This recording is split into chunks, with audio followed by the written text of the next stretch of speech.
Well, it's time in the morning for our culture slot, and from silver screen to the stage, the much-loved Greek tragedy Antigone has been performed in theatres all over the world. The play's strong leading lady, on learning that both of her brothers are dead, rebels against the royal family who refuse to let her bury her sibling, ending in dark consequences. Well, it is a tragedy, isn't it? So this dramatic play is being performed in East London.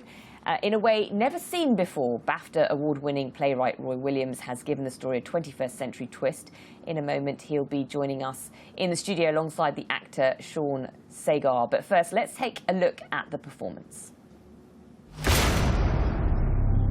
You gods, you don't care. You would have done something by now. Not just for me, but for everyone. The earth, the immortal, the inexhaustible. As his ploughs go back and forth, year in, year out. Man, the master, ingenious past all measure, past all dreams, the skills within his grasp. He forges on, now to destruction, now again to greatness. When you were covering your dead brother, did you ever stop to think about us? What it would do to me if you were caught? How can you expect them people to follow you, to love you, to die for you, when you and I grant one of the purest human needs, to bury the dead? Well, I'm delighted to say that both Sean and Roy join me in the studio to talk about Antigone. Welcome to This Day Live. Roy, I'll just start with you. A very modern interpretation, as I understand it. I mean, obviously, a Greek tragedy has been portrayed over and over again in the classical form, but you've gone the extra mile and you've changed the kind of key family figure from being a royal family to a club owner and a kingpin. What was the reasoning behind doing that? Well, it's not that much different from what other productions have done it before. They've all kind of made Antigone, the story, their own, and I just wanted to make it my own and put it in a modern-day setting. It's one of my favourite Greek plays. I love the simplicity of it, this young girl just standing up against the state, doing what she feels is right in her own way, and I just thought that's so universal, and you can place that anywhere almost. Any creative writer or director could do that, and I always had a sort of strong idea how I could do that, place it in a modern-day setting.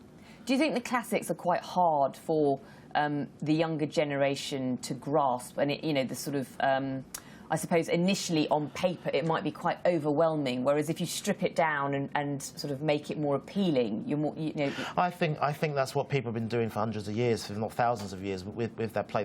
I would say that's what it's there for it to be adaptive, for people, artists, to make it their own take on the story, really. So what I've done is not that much different from what everyone else has done, but it's a great, cracking story. I think anyone can relate to it, you know, regardless of how you do it. It's just a simple story, and I mean simple in the most wonderful terms. It's a really cracking story that's so relevant to... It would just go on being relevant. Sean, what's the role that you play? Tell me about your character, and what attracted you to this play? I play Soldier 3, who is quite a comedic aspect to the whole play. He's quite a lively, a live wire. But in the sense of when I received the script, it was more because of the message it had and it was given out. It was a message that even when it was made by Sophocles how many years ago, the meaning and what it was representing is still relevant with today. And most of the jobs I've done has been where I've had some form of connection with the script and what the story is telling. And as soon as I got the script, I warmed to it, and I couldn't wait to show people, especially a younger audience, that you can do these plays and get involved with them and enjoy them at the same time. Because you have Shakespeare where people do adaptations of them, or they do their own versions, and quite a lot of the time people think, oh, I can't go and watch Shakespeare, it's not going to be for me.